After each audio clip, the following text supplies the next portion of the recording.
Para tratar do pacote anticrime apresentado pelo ministro da Justiça Sérgio Moro, conversaremos hoje com a professora Marion Bach sobre execução de pena. Eu sou a Paula Braz e começa agora o nosso Talk News.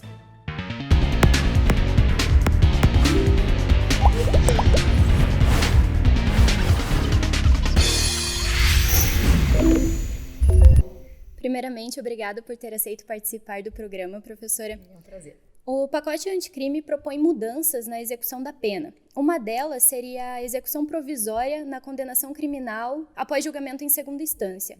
A professora poderia comentar esse ponto e se essa mudança seria apenas para firmar em lei uma jurisprudência, a jurisprudência do STF?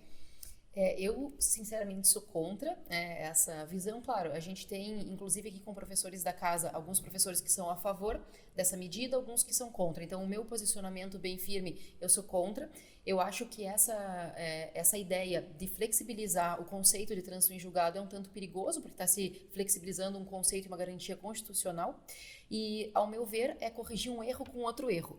Então, já que o problema é a impunidade, ou às vezes alguém que recorre inúmeras vezes e acaba nunca sendo, por exemplo, julgado e efetivamente punido, e de fato a gente tem que admitir que existem algumas situações em que isso acontece, talvez o jeito seja, por exemplo, pensar numa reforma à prescrição ou principalmente numa reforma ao sistema recursal, mas não justamente flexibilizando uma garantia constitucional. Então, ao meu ver, isso seria corrigir um erro causando um outro erro. Se isso é apenas assim formalizar um posicionamento do Supremo, eu não penso assim, porque o Supremo ainda vai se posicionar efetivamente sobre isso. Então, isso também me faz ser contra essa ideia da medida, porque, veja, se efetivamente o Supremo estabelecer que esse é o entendimento correto, que deve-se executar a pena provisoriamente, não precisaria estar no pacote. E se ele entender o oposto, também não deveria estar no pacote. Então, me parece que houve até uma precipitação em se colocar isso na legislação, quando o Supremo ainda vai se posicionar concretamente a respeito. Ainda nesse sentido, a respeito de dar maior efetividade às decisões formuladas pelo Tribunal do Júri, propõe mudanças também quanto ao cumprimento de pena. Como seriam essas mudanças no cumprimento de pena e quais as críticas ao projeto quando elas visam antecipar a execução da pena? Quanto ao Tribunal do Júri, especificamente, há uma certa antecipação da antecipação. Porque o que o projeto defende quando não é tribunal do júri? Que o sujeito, então, ele vai ter o primeiro grau, depois ele recorre, e quando essa decisão é confirmada, essa condenação ela é confirmada, aí sim vai haver a possibilidade de se executar a pena em segunda instância. Isso quando não é tribunal do júri. No tribunal do júri, o sujeito vai a plenário, ele é julgado pelo corpo de jurados, e aí ele já poderia ter a sua pena executada. Então, veja que eu não tenho nem um duplo grau aqui para uma confirmação de uma condenação. Então, é uma antecipação da antecipação. E esse é um ponto bastante crítico no pacote. Outro problema também relacionado ao júri, que foi a sua pergunta, é que eles estão querendo fazer o seguinte: o juiz pronunciar o réu. O que significa pronunciar o réu? Dizer que o réu tem que ir a júri popular, quando é a sentença que decide que o sujeito tem que ir a júri popular. Nesse caso, já se entende que não precisa aguardar julgamentos para que efetivamente ocorra o plenário, para que ocorra o julgamento. Hoje não é assim. Hoje o sujeito pode recorrer, se de fato em segundo grau for confirmada essa decisão, ele vai a júri. Mas agora não. Agora, com essa pronúncia, automaticamente ele já vai a júri. Qual que é o problema disso? Um problema até econômico, porque é alto o custo financeiro de um tribunal do júri, tem vários funcionários envolvidos, às vezes o julgamento dura mais de um dia, aí se paga refeição, paga-se hotel para os jurados, por exemplo. Imagine que então alguém vai a plenário, se tem toda essa estrutura e depois o tribunal decide que não tinha que ter. Esse vai ser também um problema. Então, essa também é uma das críticas a esse ponto do projeto anticrime. Há também mudanças quanto ao regime fechado, né? Quais são as regras atuais e o que propõe o pacote anticrime?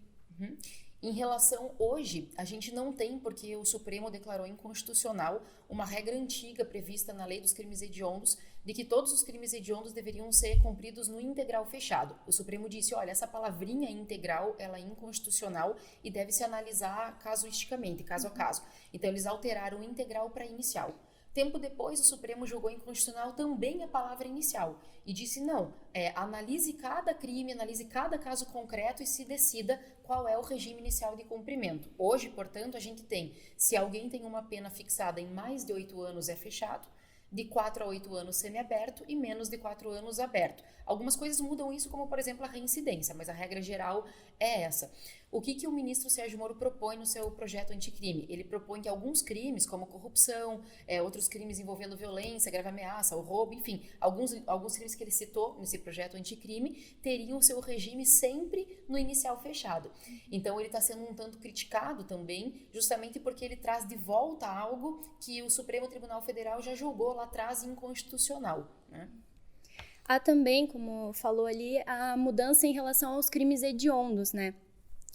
Quais são as mudanças no caso da progressão de regime e também as saídas temporárias dos presos? Em relação à progressão de regime, o que o ministro Sérgio Moro propõe é o resgate, algo que a gente chamava de exame criminológico. Hoje, o que a pessoa precisa cumprir para poder progredir de regime? Ela precisa cumprir um tempo, que a gente chama de requisito objetivo. Esse tempo vai ser de 2/5 se o sujeito cometer um crime hediondo e for primário, ou 3/5 se ele cometer um crime hediondo e ele for reincidente. Além desse requisito temporal, e que é de 1/6 se não for hediondo o crime, né? Então, esse é o critério temporal, e a gente tem um requisito subjetivo, que hoje para nós é o bom comportamento. Embora seja chamado requisito subjetivo, ele não é tão subjetivo assim, porque o bom comportamento é, na verdade, a ausência de faltas graves na sua execução da pena. Então, hoje é o que a gente tem. O que o ministro quer propor? Ele quer que tenha um exame criminológico, que é uma junta médica de psicólogos, de psiquiatras, que analisem a situação e que digam, através de um laudo, que essa pessoa está apta a voltar ao convívio social e que não tem uma grande possibilidade ou probabilidade dela voltar a delinquir. Isso é muito problemático, primeiro que não tem muita cientificidade, vamos dizer assim, nesse exame, nesse laudo. O próprio Conselho de Psicologia já se posicionou contra, dizendo que isso não é técnico, que isso não é científico. Então, há uma certa subjetividade grave aqui, de ficar na mão de um psicólogo ou de um médico dizer sobre a probabilidade de alguém voltar a delinquir. É muito complicado. Então, esse é um ponto, enfim, que ele quer resgatar e crítico em relação ao projeto. Bom, basicamente as mudanças são quanto ao endurecimento das penas. Por que essas mudanças, e acha que a política criminal desse endurecimento de penas seria mais adequada? Veja, eu não sou uma pessoa abolicionista, não sou alguém que acredita que hoje na sociedade a gente pode viver ou conviver sem uma pena privativa de liberdade, né? Mas eu sou garantista, eu sou minimalista, vamos dizer assim, então eu acho que o direito penal está longe de ser a solução adequada para alguma coisa. Se fosse, o Brasil certamente já seria um país muito mais tranquilo e muito mais seguro, vamos dizer assim, do que diz respeito à criminalidade, porque a gente tem um amplo número de crimes, ou seja, tipos penais, a gente tem uma série, a gente tem uma legislação penal bastante abrangente, então se esse fosse o caminho, acho que já estaríamos muito melhor do que estamos. Então, ao meu ver, esse pacote anticrime, inclusive por esse nome, essa escolha, me parece um pouco manipuladora, e assim, essa crítica eu sempre faço, porque, claro, quem se posiciona contra o pacote acaba sendo visto como alguém a favor do crime, quando evidentemente não é isso, porque ninguém é a favor do crime, assim como ninguém era a favor da corrupção quando votamos contra o pacote anticorrupção, mas me parece muito uma medida de resposta social imediata e algo, talvez, um remédio mais barato, mais rápido a ser fornecido e talvez não tão eficaz, né? Se imprimisse todo esse empenho, por exemplo, em outros tipos de conduta, como investimentos na educação, certamente o caminho futuro do Brasil seria bem mais bonito e promissor do que investir tanto em leis penais. Muito obrigada, professora. Assine o canal, deixe o seu like, deixe o seu comentário também a respeito sobre o tema, compartilhe com os amigos e até a próxima.